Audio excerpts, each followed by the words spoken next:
This is Stephanie Lazarus. She's the prime suspect in a murder case that has remained unsolved for 23 years. The reason? She's an lap detective. Authorities believe she killed Sherri Rasmussen, the wife of John Ruetten, a devoted husband who adored her. But on the night of February 24, 1986, everything changed. John claimed he found his wife, Sherri, dead on the living room floor. Investigators turned to a polygraph to verify his story. The results? John failed. Yet, without concrete evidence, he was released. For over 2 decades, the case went cold. No arrests, no answers. Nobody knew what really happened to Sherri. Then, Sherri's father became obsessed with uncovering the truth.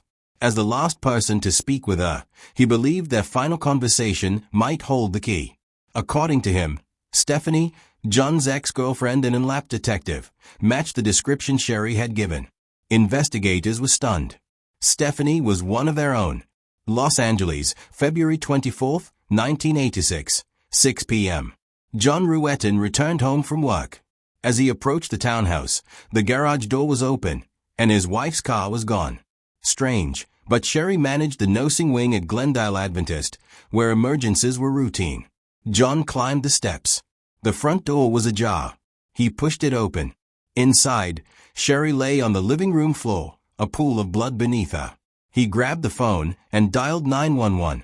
"It's eerie to be here after more than 30, almost 40 years, a responder later recalled.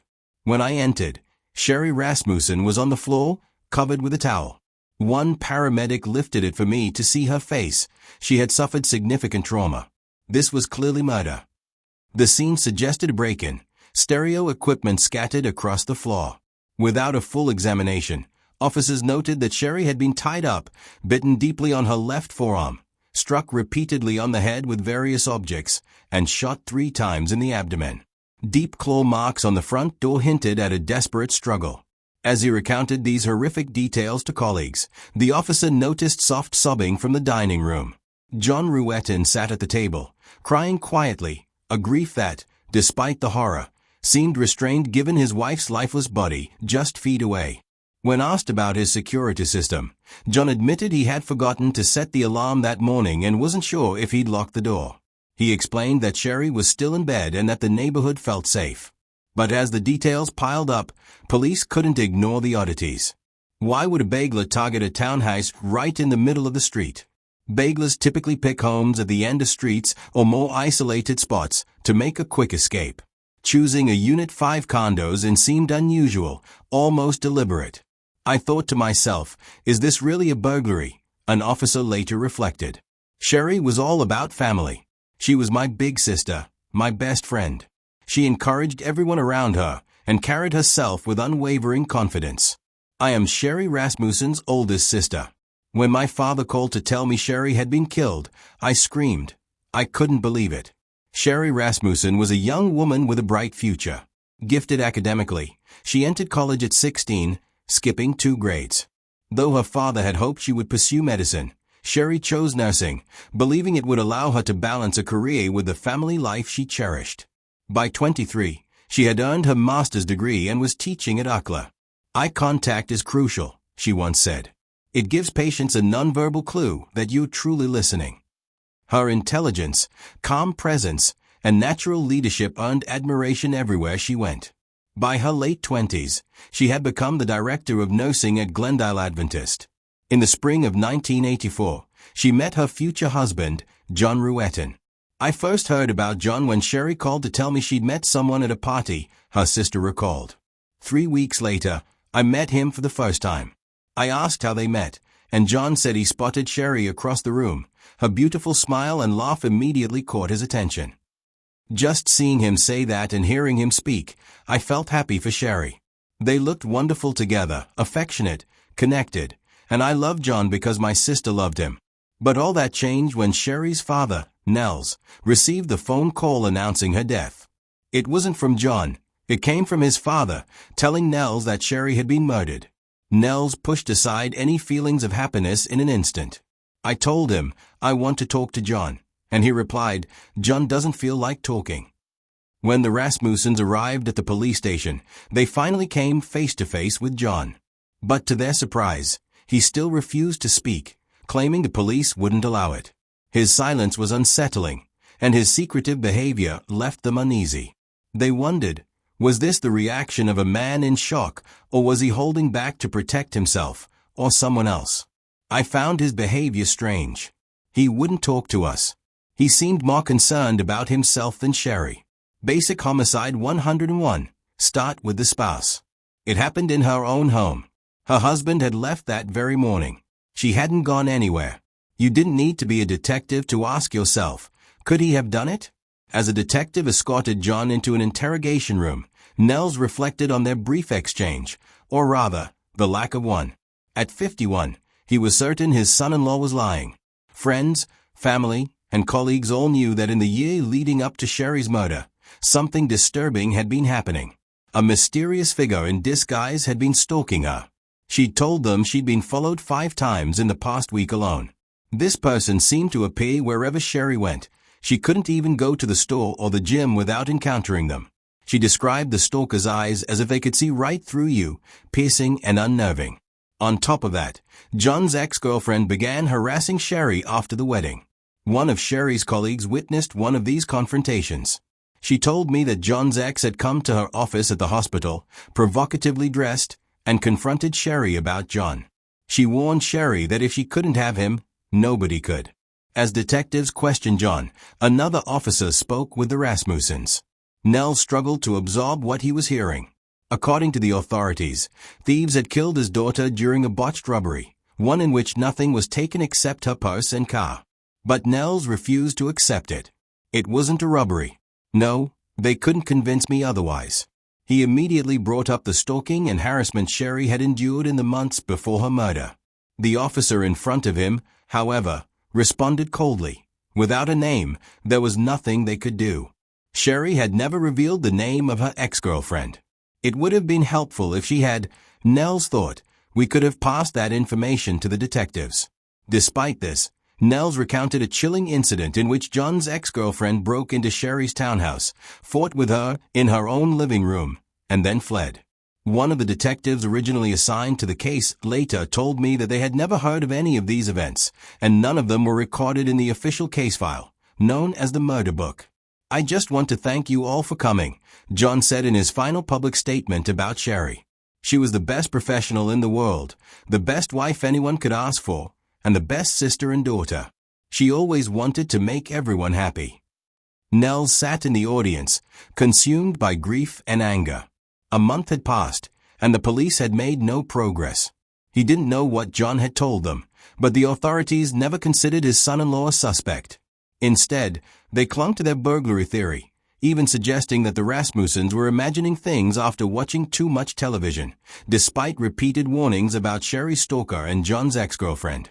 For the first 5 weeks, Nels kept pressing the issue. He mentioned it so often that one detective eventually snapped, insisting there was nothing to investigate. Then, less than a mile from Sherri's townhouse, an actual burglary occurred. A woman returning home was confronted by 2 men inside. One fled, while the other pointed a revolver at her. Sherri had been killed with a gun. So, were these the same burglars? A police sketch artist interviewed the woman and drew images of 2 young males. Same neighborhood, similar timing, same type of weapon. This time, though, no one was hurt. Whether the police were on to something, or if fate was cruelly mocking the Rasmussens, was unclear. Convinced of a connection between the burglary and Sherri's murder, detectives plastered the city with the suspects' faces. Weeks turned into months with no leads. Eventually, the police recovered the 2 items stolen from Sherri, her car and her purse. Both items had been cleaned free of prints, and then, silence. For nearly 15 years, the Rasmussens were left entirely in the dark. Nels had come to accept, in his mind, that the case might never be solved. It was something I would have to live with, the unknown of what happened to my daughter. By 1991, Nels was back home in Arizona, still carrying the heavy burden of Sherri's unresolved murder. Determined to seek justice, he followed every development in forensic science, particularly the growing revolution of DNA testing. Around the same time, the case's lead detective retired, passing the stalled investigation to a successor. For Nels, this felt like a possible opening. Wasting no time, he contacted the new detective with a plan he believed could finally break the case.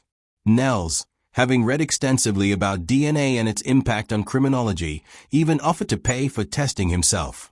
The department refused. That's just not how the business end of the department works, he was told. Before he could convince anyone at the lab to try his idea, something strange occurred. Key pieces of evidence related to the case mysteriously vanished. On top of that, someone removed half the contents of the murder book, citing that it had grown too large for the cold case officer's storage. The mishandling of the case was becoming unbearable for the Rasmussens, who continued reaching out, desperate for anyone willing to take them seriously.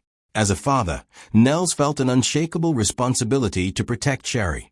After her death, the only way he could honor that responsibility was to find her killer. He tirelessly reorganized and reviewed every piece of information they had. For the next 10 years, each time the case changed hands, Nels and his 2 remaining daughters flew from Tucson to Los Angeles to meet new detectives. Each visit ended in heartbreak, as progress remained elusive. "They put us in an interrogation room with a tiny folder this big," one family member recalled. "They did meet with us, but it felt more like a show than a real investigation." By November 2001, the lab could no longer ignore advances in forensic science. They established a cold case unit dedicated to DNA profiling. Sherri's file, now 15 years old, was finally placed on the desk of an overextended detective, one with little time to devote to it properly. Instead of letting the case gather dust, it was handed over to criminalist Jennifer Francis. She began meticulously combing through the boxes of evidence, and eventually stumbled upon a detailed entry describing a bite mark Sherri had received during her struggle with the killer. It was described as an alligator clutch. Strangely, the file noted that investigators had sampled only one blood type. Bite marks, however, should always yield 2 profiles, one from the victim and one from the perpetrator. The entry even seemed to suggest that Sherri might have bitten herself, a theory Francis found baffling. She knew the original detective had failed to recover prints and other crucial evidence from the scene, but surely someone from his forensic team had swabbed the wound. With her boss's support, Francis sifted through box after box of paperwork until she uncovered an old property log from 1986, listing the very swab she had been searching for. "I checked our evidence room. It wasn't there. I looked at the property reports. It wasn't booked." How could that happen, she asked herself. Incompetence, it seemed, was common. But Francis refused to give up. She called every coroner in the city until she finally got a lead. After 6 hours of combing through the morgue's freezers, an LA County coroner informed her that he had found a torn envelope with a faded, damaged label. Miraculously, the glass tube containing the swab was still inside, and intact. Francis immediately ran a battery of tests. The results pointed to an unknown female, directly contradicting the theory of a male perpetrator, or even a duo. As she dug deeper into the file, Francis discovered Nels Rasmussen's countless attempts to alert the police about Sherri's stalker and John's ex-girlfriend. Slowly, a new theory began to take shape in her mind. What if the two were the same person, and she was the one who bit and killed Sherri? But when Francis brought this theory to the detective, he dismissed it outright, and added a detail she had yet to learn. John's ex-girlfriend wasn't just any woman. She was an lap detective. Well, this feeds right into everyone's favorite conspiracy theory, that cops cover for other cops, no matter what. You're out of your mind. Did you tell the detectives that John's ex-girlfriend was an lap officer? That's actually how I identified her. So why do you think the detectives never looked at John's ex-girlfriend? My guess, because she was a cop. Why can't it just be sloppy police work? Why does it have to be a cover-up? Why can't it simply be tunnel vision, a rush to judgment? They are smarter than that. You have to give them more credit. Unbeknownst to Nels, his only ally at the moment is inside the lap. Jennifer Francis relentlessly pushes the case, first to the cold case unit, then to the scientific division, later to robbery homicide, and even to internal affairs. But wherever she goes, the focus shifts away from the evidence and lands squarely on her. Supervisors question her mental state, labeling her too emotional, paranoid, obsessed with Sherri's case. Soon, Frances is ordered into mandatory counseling with an LAPT-approved therapist, a move that internally brands her as unstable and potentially unfit for duty. Even worse, the sessions have nothing to do with her well-being. They are probing what she knows about the case and whom she has spoken to. What was once a pursuit of justice now feels like retaliation. A deputy DA calls her crazy. Colleagues treat her as a liability, systematically pushing her off major cases. Around the lab, people belittle her, telling her to find a hobby. What Frances doesn't realize is that she's walking the same path as Nels Rasmussen decades earlier, ridiculed by authorities despite being the only one able to see through a conspiracy.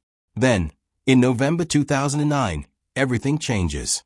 Frances gets a call from robbery homicide.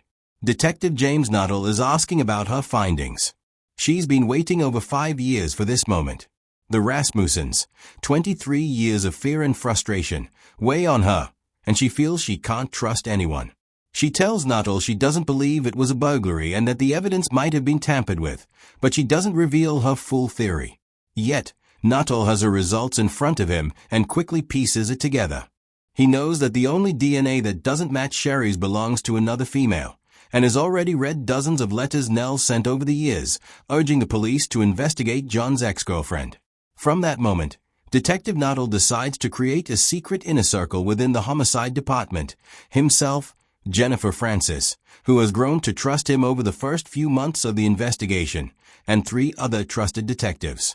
Their mission is clear: to prove once and for all that someone within their own ranks violently attacked and murdered Sherri Rasmussen inside her home in 1986. When they said it was a police officer, I thought, you're kidding. Absolutely kidding. A police officer committed this crime? I couldn't imagine it. Nuttall and Francis waste no time. Diving deep into the case files, they uncovered John's original 1986 interview with the first detective assigned to the case, a man who, to say the least, jumped to conclusions quickly and showed little persistence toward the man who arguably should have been his first suspect. Something about the interview doesn't sit right with Nuttall. Why did the detective rush to judgment? Why did John ruette and lie? According to Nels and Sherri's colleagues, John's ex-girlfriend had been notoriously difficult, and Sherri had never hesitated to discuss it openly.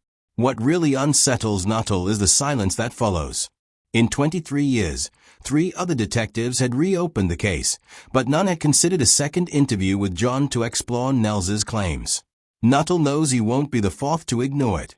He contacts John, who has since relocated to the Bay Area, remarried, and started a family, and schedules an interview.